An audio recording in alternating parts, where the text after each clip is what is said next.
আপনি কি জানেন দোজখ এবং জাহান্নামের পার্থক্য কি?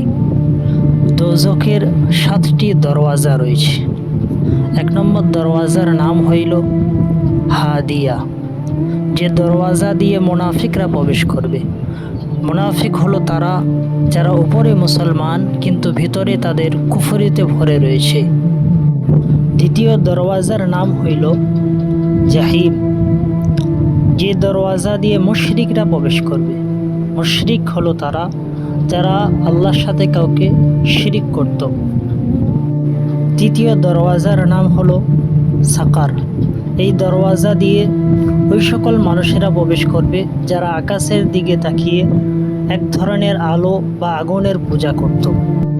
চতুর্থ দরওয়াজার নাম হলো লাজা, এই দরওয়াজা দিয়ে শয়তান এবং শয়তানের অনুসারীরা, শয়তানের পূজারীরা এই দরওয়াজা দিয়ে প্রবেশ করবে। পঞ্চম দরওয়াজার নাম হলো হুতামা, এই দরওয়াজা দিয়ে ইহুদি সম্প্রদায়ের মানুষেরা প্রবেশ করবে। ষষ্ঠম দরওয়াজার নাম হলো সাঈর, এই দরওয়াজা দিয়ে তারা প্রবেশ করবে যারা ঈসা আলাইহিস সালাতু ওয়াস সালামকে আল্লাহর পুত্র বলে দাবি করে।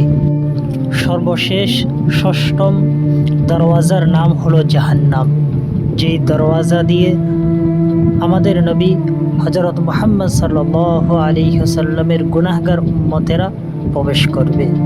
আল্লাহ রাব্বুল আলামিন আমাদের সকলকে জাহান্নামের আযাব থেকে, এই সমস্ত দরওয়াজা থেকে হেফাজত থাকার তৌফিক দান করুক, আমিন।